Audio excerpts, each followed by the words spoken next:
this, I think of the idea of pressure, and he calls this theme a distress theme, but I'm thinking of the idea of, have you ever been listening to, I don't even know what to suggest that it would be, maybe a Mahler symphony or something like that, where you're sitting in the audience, and the pure sound energy that comes from the ensemble pushes you back in your seat. And I don't necessarily mean loud, although this is kind of loud, it's pretty loud. But I don't mean from loudness, I mean from a sense of where it's felt as much as it's heard. Does that make sense?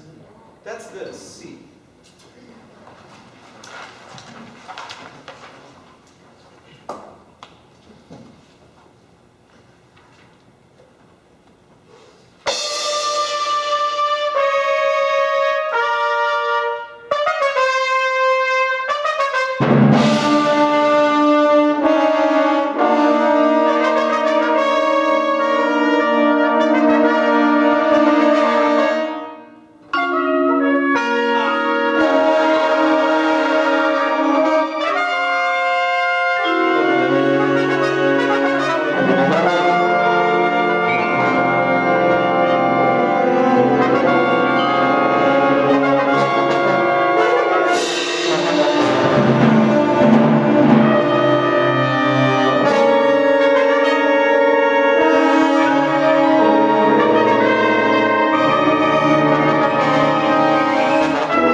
Believe.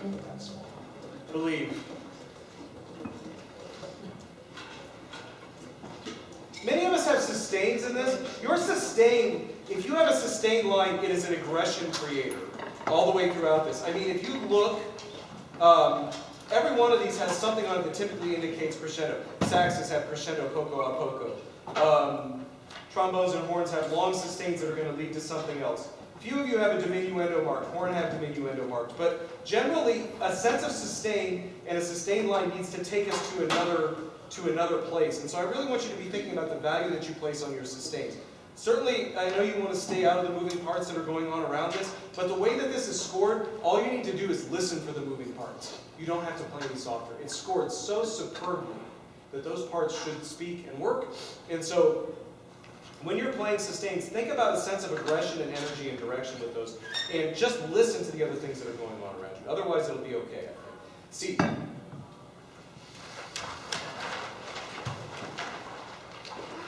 Put it out there, trumpets.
in on that pitch at A so that it's like, all of this gives way to this stark unison. And I think the idea of stark unisons and octaves in this piece are essential, particularly the last movement. There's a reason for all of this. And all of a sudden we get this very powerful, very pressure-oriented, but all of a sudden it's stripped away to a unison. And I think that says something about sort of this, I mean, maybe it's violation, being violated by loss of liberty and autonomy and all of the things that come with Soviet invasion. Boy, E, folks, our rhythm has to be better at E, those of us that have this chorale figure.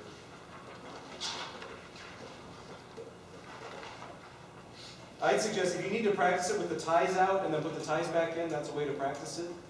I'm not going to rehearse it. I want you to bring it back better, please. Here's E. Continue to play loud, but continue to allow your sound to disappear into the sound around you, but not by playing softer.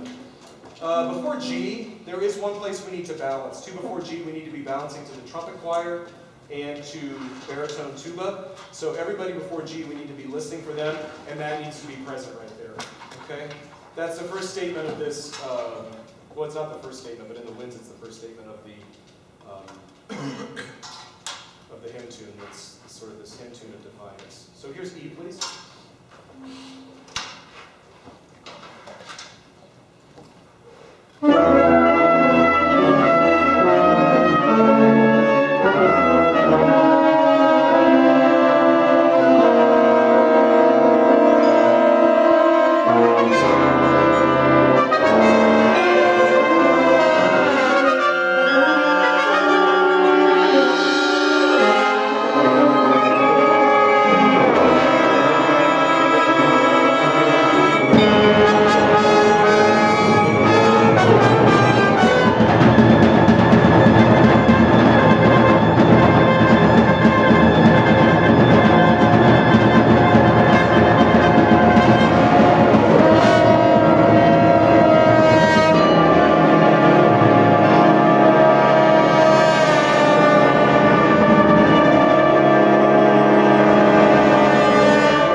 Establishing this, and the horns too, really leading us into H, and we have to capture that energy. It has to be the same residual amount of energy and then allow it to come down. That's what he's going for here. Again, this is like the sting after wound thing, and it still really hurts, and it's starting to come down. It's before you took your ibuprofen, or maybe it's kicking in. Okay, so I can start to hear the hymn theme too before G. Those of you playing this hymn theme though, much bigger ears so that we're getting a very dissonant but homogeneous chorale here. Yeah, F, please. F.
Really nice, I think, withdrawal of energy here at H in terms of how this is working, but I'm going to ask you to wait to diminuendo until longer. Remember, when we see diminuendo, that means to start to diminuendo. So H should be just as full, and then I want you to protract the amount of diminuendo that you do later and later, so that your engagement in the sound is more and more, and so that it's not quite so soft so soon. Energy is getting better getting into H. All I'm going to ask is that you listen more, and particularly percussion and winds listening equally, so that we have an equal amount of percussion and wind crescendo getting us into H. Here is after G, 1, 2, 3, 4, 5, 6. 6 after G, right where the aleatory starts and movements. So this has to be so rock solid in terms of time here, of 16th notes and percussion, sort of guiding all of this whole passage. We're not going back to all of it. But here's the 6-bar G.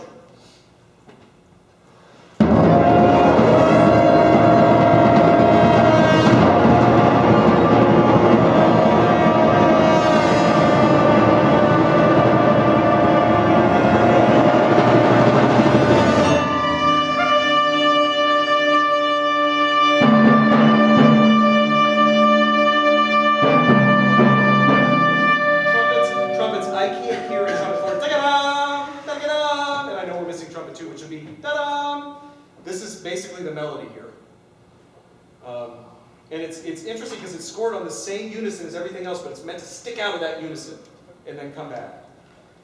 It's making a statement. Same place, please. I like the amount of aggression and energy in the percussion, but I don't get a sense that we're all doing the same sense of energy and age.